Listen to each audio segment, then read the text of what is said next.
अस्सलाम वालेकुम friends, welcome back to learn with Mariam. मैं उम्मीद करती हूँ मैं आप लोगों के लिए साइंस को बहुत आसान बना रही हूँ।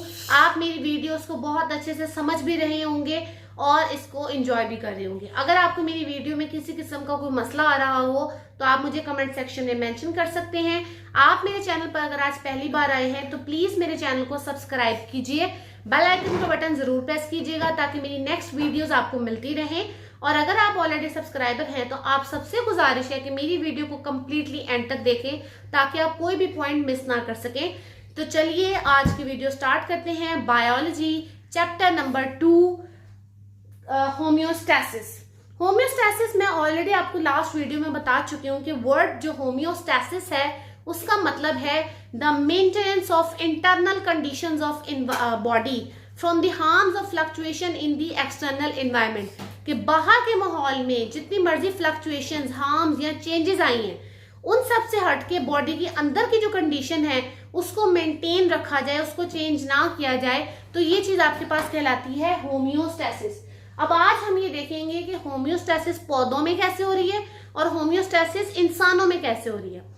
जब हम इंसानों की बात कर रहे हैं तो कह रहे हैं दूसरे बहुत सारे जितने भी पेचीदा ऑर्गेनिजम्स हैं, जितने भी कॉम्प्लेक्स ऑर्गेनिजम्स हैं, उनकी तरह हमारे अंदर भी ऐसे बहुत सारे ऑर्गन्स हैं जिनके जरिए से हम होम्योस्टैसिस कर सकते हैं। होम्योस्टैसिस में हमारे अंदर ऐसी क्या चीज है? सबसे पहले हमारे पास जो चीज आती है वो है हमारे लंग्स, हमारे फेफड़े। हमारे लंग्स से करते हैं कि जब हम सांस लेते हैं तो जो सांस अंदर गई उसमें मौजूद थी ऑक्सीजन, तो हम सांस अंदर लेके गए ऑक्सीजन हासिल करने के लिए, और जो सांस हमने बाहर निकाली ऑक्सीजन के बदले हमने दी कार्बन डाइऑक्साइड। तो जब हमने सांस लिया ऑक्सीजन अंदर और जब हवा बाहर निकाली तो कार्बन डाइऑक्साइड बाहर। तो कार्बन डाइऑक्साइड यहाँ पर हमारे लिए एक वेस्ट था जिसको हमारे लंग्स जो हैं वो बहुत अच्छे तरीके से बॉडी से निकाल देते हैं।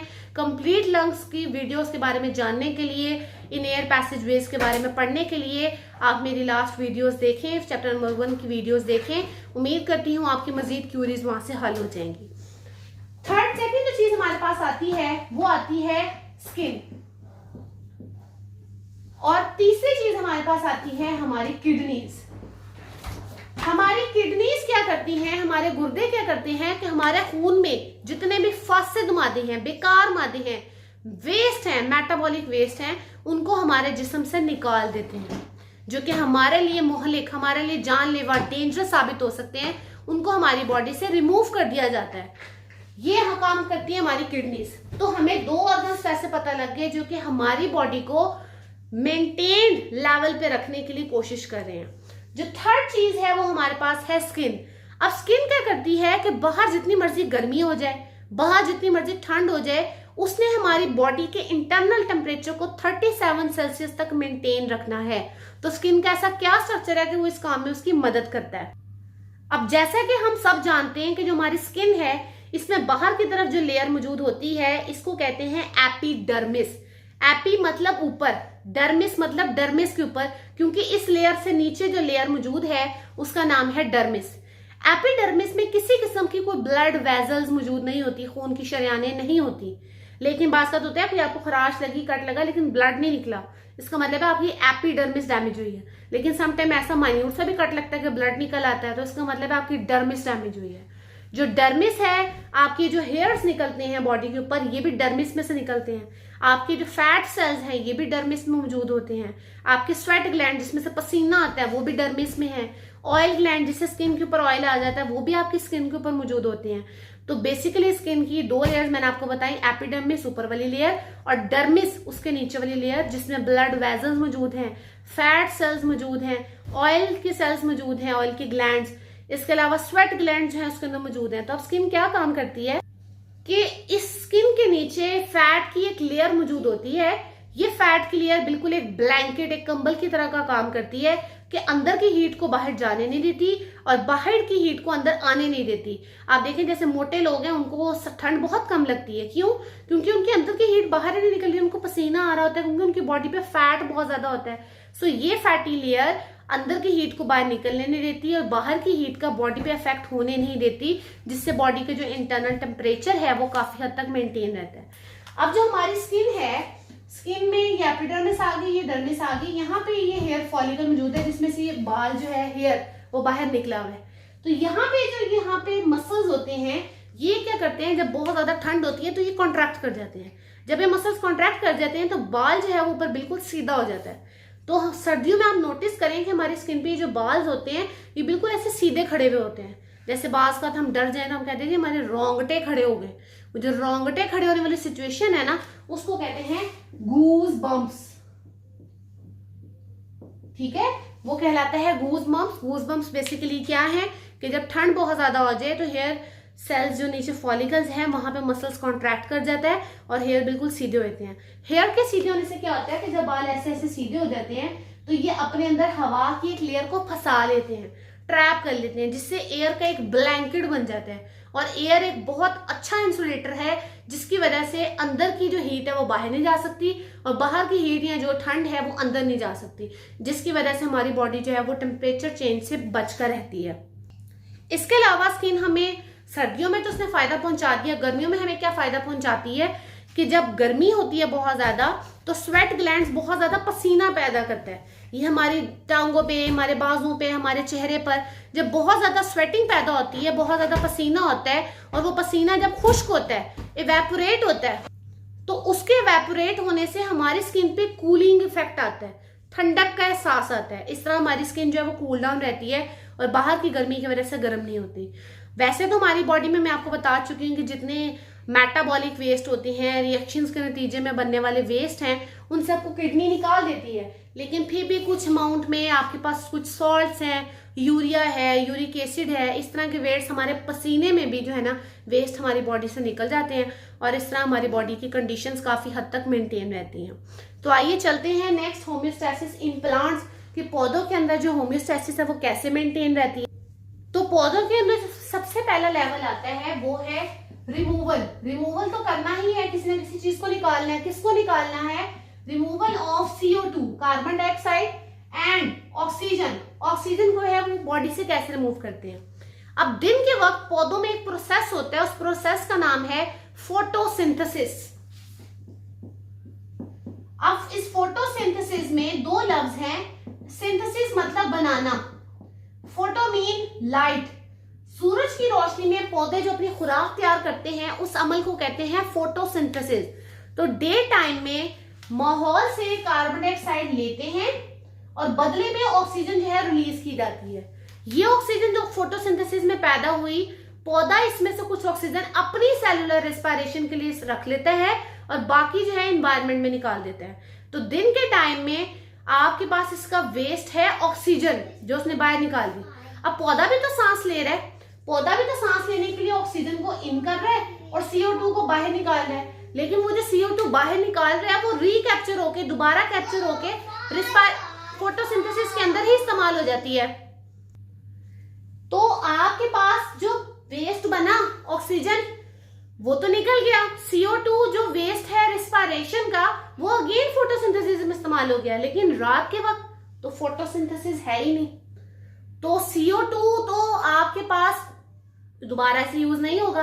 रात के वक्त पौधा सांस ले रहा है, बाहर की ही ऑक्सीजन इस्तेमाल कर रहा है और कार्बन डाइऑक्साइड को बॉडी से निकाल रहा है, लेकिन वो कार्बन डाइऑक्साइड दोबारा बॉडी के अंदर नहीं जा रही क्योंकि रात का वक्त है, फोटोसिंथेसिस नहीं हो रही। तो रात के वक्त में इसका वेस्ट है कार्बन डाइऑक्साइड, जबकि डे टाइम में इसका वेस्ट है ऑक्सीजन। और इसके अलावा जो भी ऑक्सीजन बाहर निकाले, चाहे कार्बन डाइऑक्साइड बाहर निकाले, अगर पत्तों से बाहर निकल रही है तो पत्तों के सरफेस में मौजूद होते हैं स्टोमेटा जो कि ओपन होते हैं और उन चीजों को बाहर निकाल देते हैं, या डिफ्यूजन के जरिए से या ऑस्मोसिस के जरिए से। लेकिन रूट्स के अंदर, क्योंकि रूट्स बहुत बारीक होती हैं, अगर ये आपके पास सॉइल का लेवल और ये रूट्स आपके पास ग्रो की हुई है तो रूट के पास ही छोटे छोटे रूट हेयर्स होते हैं, बालों की तरह। आपने गाजर पे देखे होंगे, मूली पे देखे होंगे, ये रूट हेयर्स बहुत बारीक होते हैं। तो मिट्टी के अंदर पानी और सॉल्ट्स का एक अपना लेवल होता है, इनके पास भी गैसेस होती हैं, मिट्टी के अंदर भी ऑक्सीजन होती है, कार्बन डाइऑक्साइड होती है, तो वहां भी डिफ्यूजन और ऑस्मोसिस की बिना पर ये डिफरेंट गैसेस को आपस में एक्सचेंज कर लेते हैं। डिपेंड करता है कि वेस्ट उस वक्त कौन है। ठीक हो गया। सो ये था आपके पास प्लांट के अंदर सबसे पहला removal of carbon dioxide and oxygen. Next इसमें जो लेवल हमारे पास है वो है रिमूवल ऑफ वाटर। अब हमें इस चीज का पता है कि पौधे के पास अगर पानी आएगा तो दो तरीकों से। पहला तरीका ये है कि पौधे की जो जड़ है वो जमीन से पानी को जो है सक करेगी, और पौधे के अंदर जाइलम वो ट्यूब है, वो डक्ट है जिसके जरिए से पूरे पौधे को पानी फराहम करेगी। सेकंड जो तरीका जिससे पौधे को पानी मिलता है वो ये है कि जब पौधा सेलुलर रेस्पिरेशन करता है तो उस दौरान कार्बन और हाइड्रोजन का जब बॉन्ड टूटता है ऑक्सीजन की मौजूदगी में, तो सी से बनता है कार्बन डाइऑक्साइड और एच से बनता है वाटर, पानी। तो एक पानी का सोर्स इसके पास है सेलुलर रेस्पिरेशन। अब दिन के वक्त तो अगर जितना पानी इसको चाहिए उतना पानी तो अपने पास रख लेता है, और जितना एक्स्ट्रा वाटर होता है वो जिस्म से निकाल देता है एक प्रोसेस के जरिए से, और उस प्रोसेस का नाम है ट्रांसपायरेशन। ट्रांसपायरेशन की अगर हम तारीफ करें कि ट्रांसपायरेशन होती क्या है, तो हम कहते हैं द लॉस ऑफ वाटर, पानी का अखराज, in the form of vapours, बुखारात की शक्ल में, from the surface of leaf, पत्ते की ऊपर वाले हिस्से से, पत्ते की सतह से पानी का अखराज हो अगर बुखारात की शक्ल में, गैस की शक्ल में, बबल्स की सूरत में, वेपर्स की सूरत में, तो वो कहलाता है ट्रांसपायरेशन।